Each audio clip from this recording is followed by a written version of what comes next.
welcome to the Free Exchange, hosted by the Hammond Institute for Free Enterprise here at Lindenwood University. My name is Rachel Douchant. I'm the director of the Liberty and Ethics Center, which is one of the 3 focus centers at the Hammond Institute.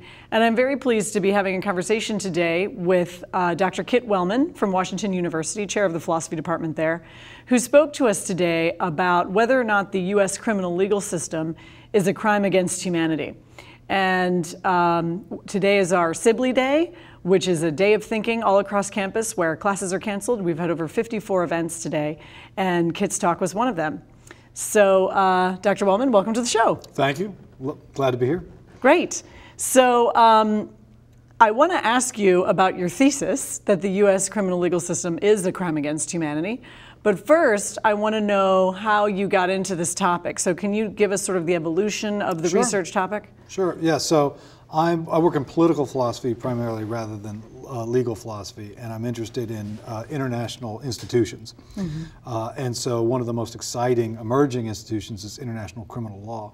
So I did some work on that, wrote a paper on that, which presupposed a view on state punishment, which was relatively controversial. So I wrote then a prequel to the first paper on state punishment, which just took for granted the rights forfeiture theory of punishment. And at that point, one of my graduate students said, you know, Kit, nobody takes this view seriously in the literature. And I was shocked because I thought it was the most obviously plausible view. And when I started looking into it, I realized that there are a number of very popular views, but scant attention is paid to the rights forfeiture theory. And so I decided to roll up my sleeves and try and defend the theory as a book-length project. And one of the interesting things that's come out of this is a recognition that although there are a number of different defenses and different people will say we can punish in this way under these circumstances for these reasons, nobody defends the status quo in the United States. And I think that it's a shame that people don't recognize, I think, how horrifically unjust the status quo is. So before we go on, explain to us what you mean by the rights forfeiture theory of punishment, and Good. maybe perhaps contrast it with another view? Sure. Yeah, so the general view about punishment is that we need to come up with a general justifying aim, right? Why do we want punishment? Well, we want it to deter people, or we want it to serve justice. Bad people deserve to be punished. Things like this, or we want to restore the victim, restorative views, moral education views, right? So you find the right aim, and that justifies the practice. And that seems plausible enough. But in my view, all of those miss an important part of the picture, which is that whenever we punish someone, we're subjecting her to hard treatment, right? And this is the type of thing that we have a right against. Right? I can't lock you in my basement or something like this. I can't fine you or things like that. You have a right against it. So if you want to justify this hard treatment, you have to explain why it doesn't violate the criminal's rights not to be treated this way.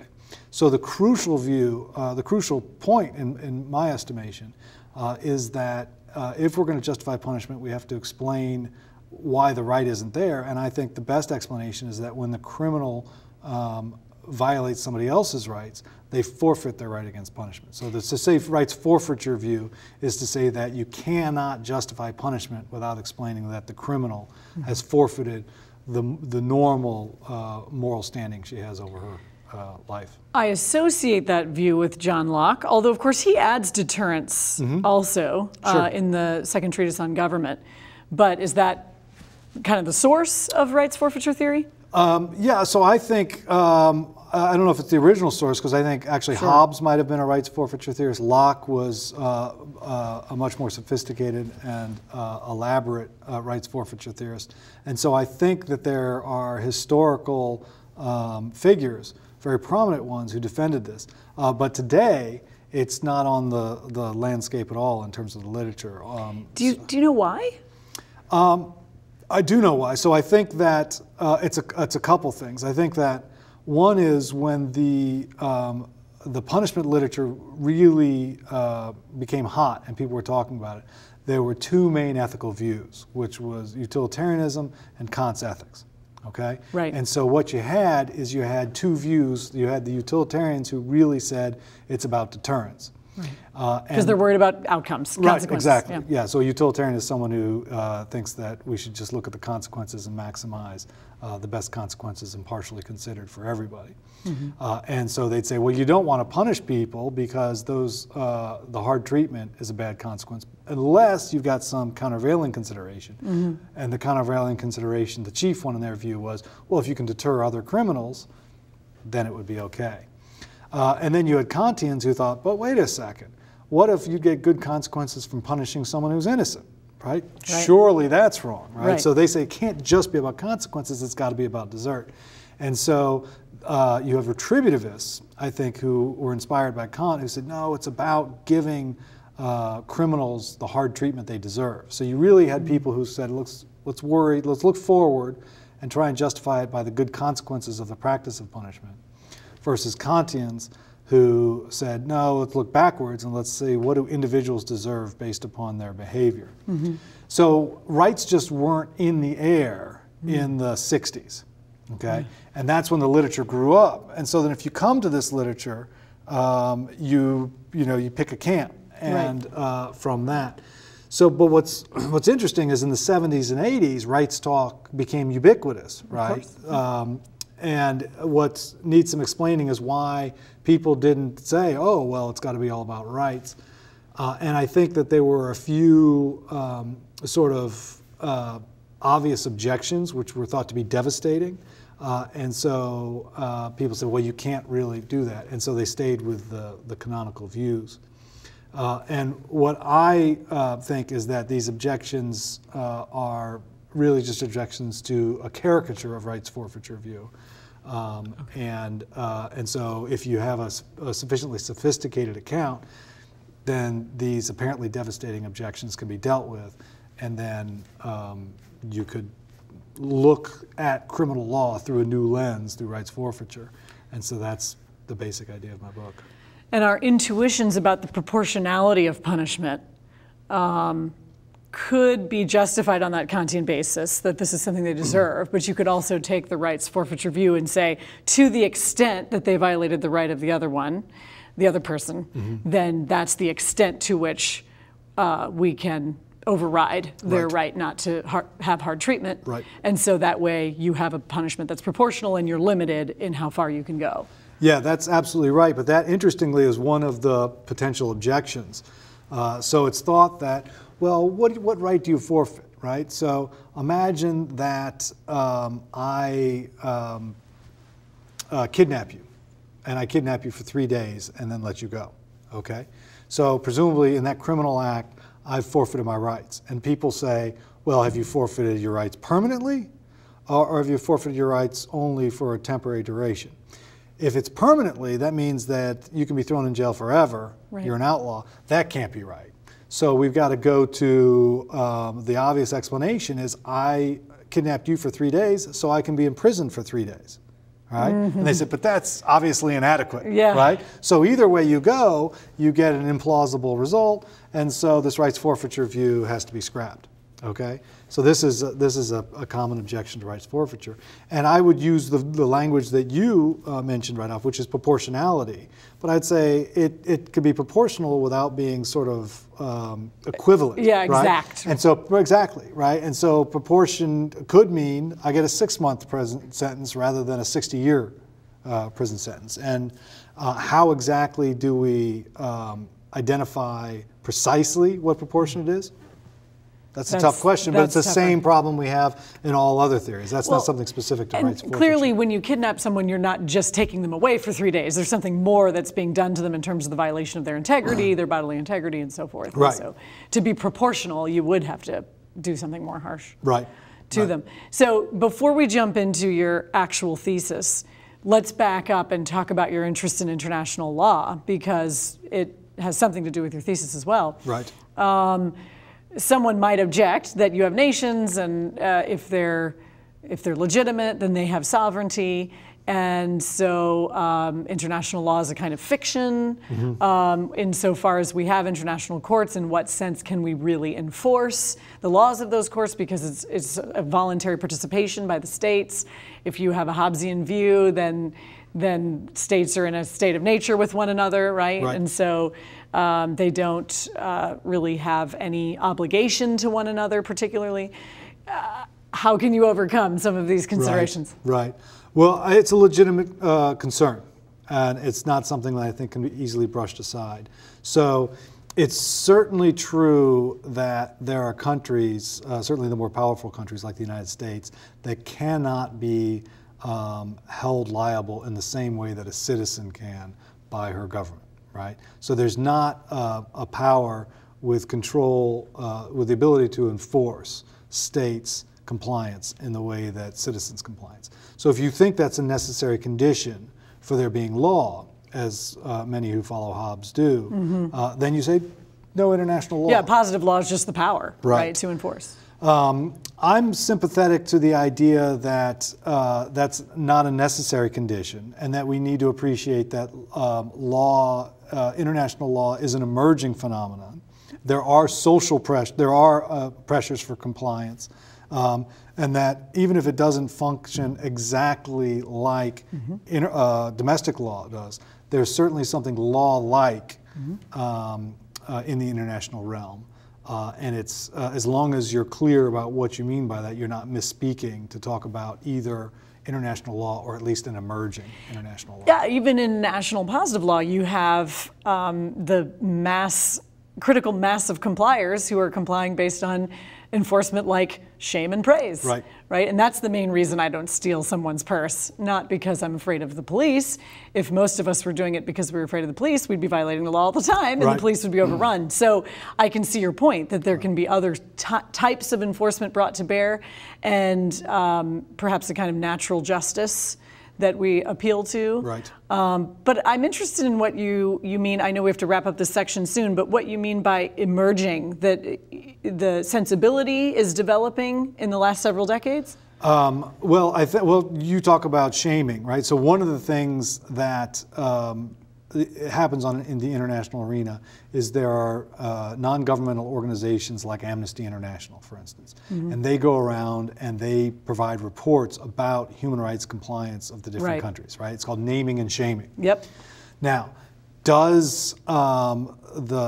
these NGOs have the power to coerce governments to stop violating human rights? Absolutely not. But governments take notice. They don't want to be named and shamed. They respond to the reports by Amnesty International and things like this. And so as international cooperation becomes greater, and as these international bodies, even if they don't have coercive power, become more important, you see individual countries modifying their behavior increasingly to try and keep in good standing with these NGOs and with the organizations. Okay, so after our break, I want to pick back up on your main thesis of your paper. Perfect. NFC, AFC, offensive linemen, defensive tackles, quarterbacks, and cornerbacks are all working with United Way for a million little reasons. The kids of our communities, to ensure their academic success all the way to graduation day. You see, it takes about 12 years to create a graduate, but it takes the same time to create a dropout. And the difference between a kid becoming one or the other could be a professional athlete, or it could be you. Studies showed the earlier we get to kids, the better their chances. So become a United Way volunteer reader, tutor, or mentor, and make a difference in the life of a child, for the life of that child. Give. Advocate. Volunteer. Live united. Join your favorite NFL players. Take the pledge. Go to unitedway.org. Hi, and welcome back to the Free Exchange, hosted by the Hammond Institute here at Lindenwood University. Again, I'm Dr. Rachel Douchant, Director of the Liberty and Ethics Center, and I'm here with my guest, Dr. Kit Wellman from Washington University, talking about his research project on whether or not the U.S. criminal legal system is a crime against humanity. So, we've talked about the background of your project in the first part of the show. You have 4 basic tenets that you're running through in your thesis. Can you just tell us what those 4 are, and then we'll take them one at a time? Sure. So a little bit of background. So We mentioned up front that although there are a variety of different theories of punishment, no reputable theorist justifies what countries like the United States are doing with their criminal legal system. And what I wanted to emphasize today is that things may be so bad that rights violations may be so widespread and systematic that it may call into question the very legitimacy of the United States regime. And the language for doing this is a crime against humanity, right? So at Nuremberg, when they introduced crime against humanity, it really meant genocide. But today, I think in international law, especially international criminal law, the idea of a crime against humanity would be any widespread or systematic human rights abuses. And so how on earth would I claim that a country like the United States, which is supposed to be paradigmatically legitimate, is engaged in such a human rights atrocity? Well, the idea is that when you look at our criminal legal system, there are huge problems with overcriminalization, overpunishment. The prison conditions themselves are, I think, utterly inhumane. And then we're punishing people against a problematic background of historical and continuing injustice. Okay. So those are the four things that I tried to emphasize, all lead us to think there might be widespread and systematic human rights abuses. And some of them possibly sufficient on their own to I think count so. as, yeah. So let's start with your first one, overcriminalization. Right. Can you tell us what you mean by that? Sure. So we spoke earlier about there being a theory of rights forfeiture. So the core idea here is that you can't subject me to hard treatment unless I forfeit my right to that. And you forfeit your right to that, in my view, only when you violate someone else's rights. Okay? So we want states to come in and proportionally punish those people who have violated other people's rights. So states are very important. I don't mean to call their significance into question. But what I worry is that we've had mission creep. Right? So we've set up very powerful states so that they're able to punish criminals in the best way, right? But then they decide, well, you know, we're not just going to punish them for rights violations. It would be convenient if we punished them for this or that or the other, right? And the classic case, I think the most egregious case, has to do with the prohibition of drugs. Okay. Okay. So what I tried to emphasize is that drug use in and of itself seems to be a self-regarding activity. Right? You may not approve of drugs. You might not think it's smart of me to snort cocaine or things like that. But it doesn't look like I violate your rights if I decide that I want to, you know, recreationally snort cocaine in the privacy of my own home. Right. Okay. So given that I may be acting in an imprudent fashion or short-sighted fashion, but I'm not violating anyone's rights. Doesn't matter how much cocaine I snort, it looks like I haven't violated anyone's rights. Yeah. Therefore, I haven't forfeited my rights, so how may I be punished?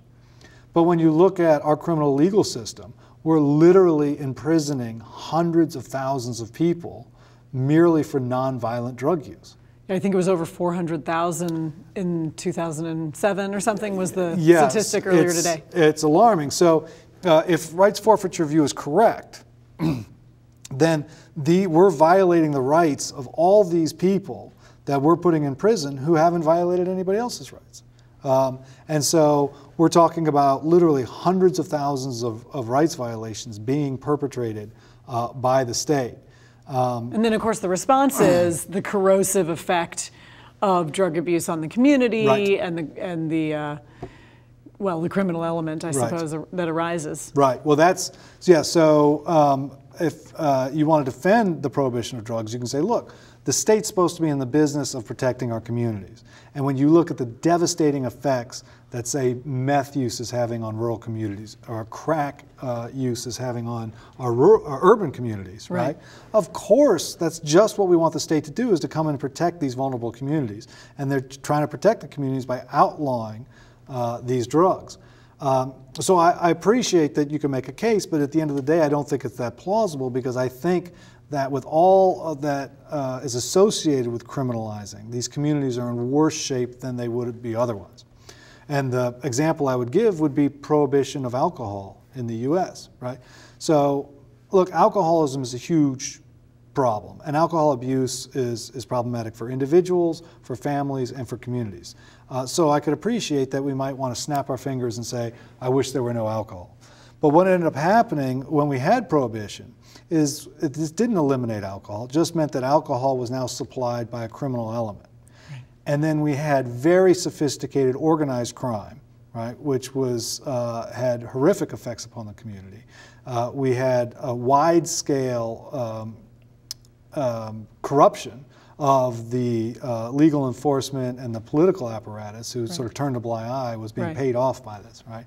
And so the communities during Prohibition were much worse off, right? Because they had all of the problems with alcohol abuse, but they also had the criminal element of organized crime, which was very devastating.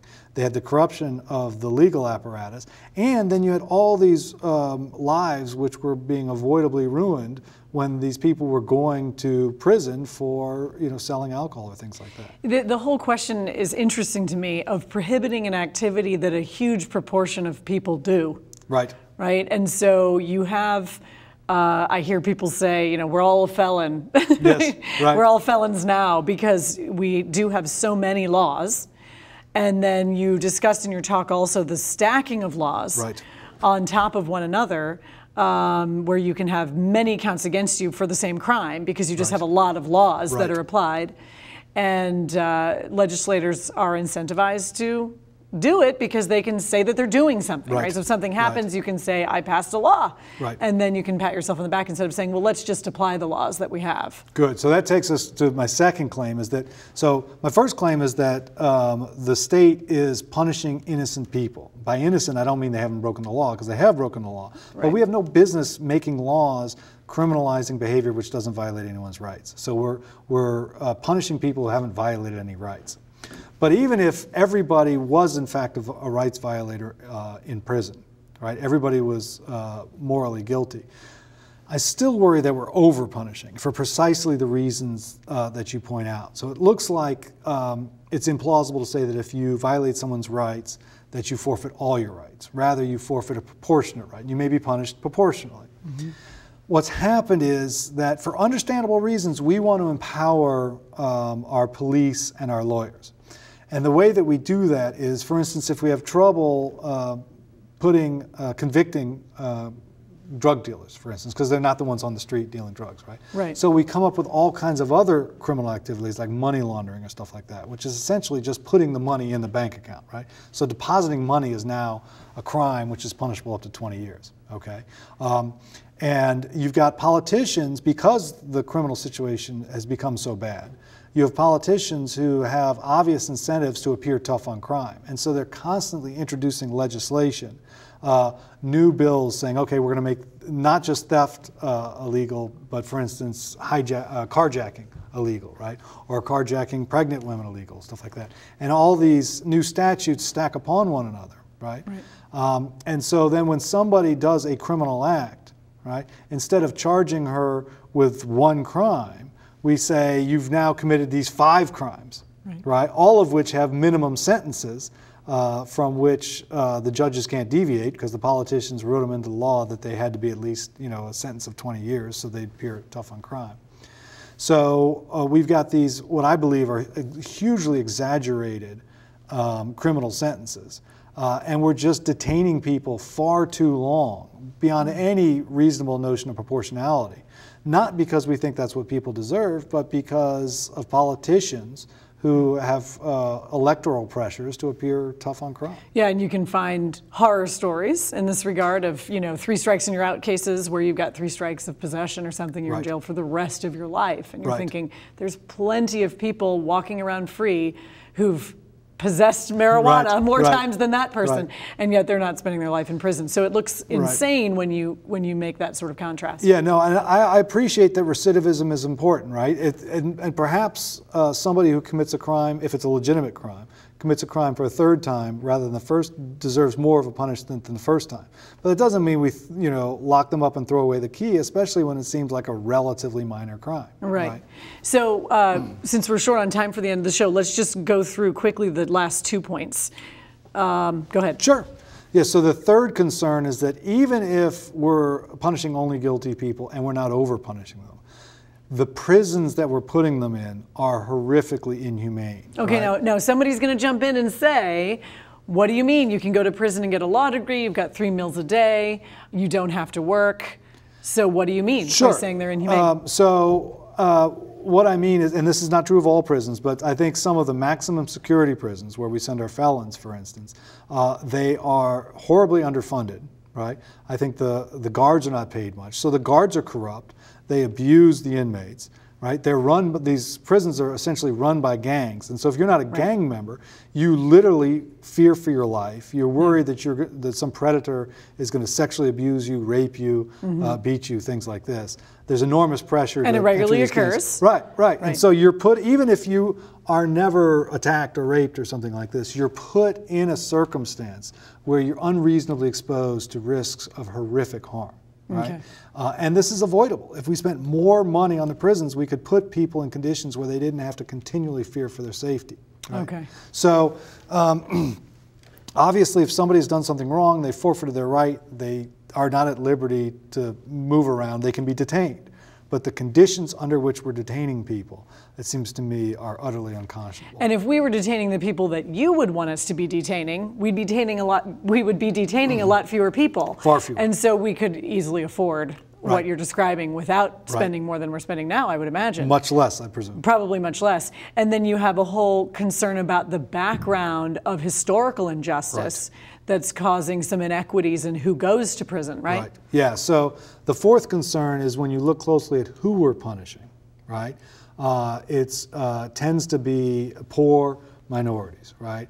And so the poorer you are, or the darker you are, the more likely that you are going to be policed more closely, the more likely that you're going to be prosecuted when you are apprehended, say with drugs, the more likely you're going to be convicted, and the longer your sentence is going to be. Right. Okay. Now, all of those things seem arbitrary, and we should be worried, right, that the color of someone's skin ends up correlating to the duration of her sentence. But in the U.S. circumstance, I think we should be especially concerned because we have a horrible history of injustice, which in my view has never been rectified. Right? So it's not just a coincidence that blacks on average tend to be poorer than whites. Right? We have a legacy of slavery, which we have not dealt with well. We have segregated into white and black communities, and we've sort of systematically underfunded the black communities. Never really redressed the problems which are a holdover from slavery. And so these communities are communities that are imperiled.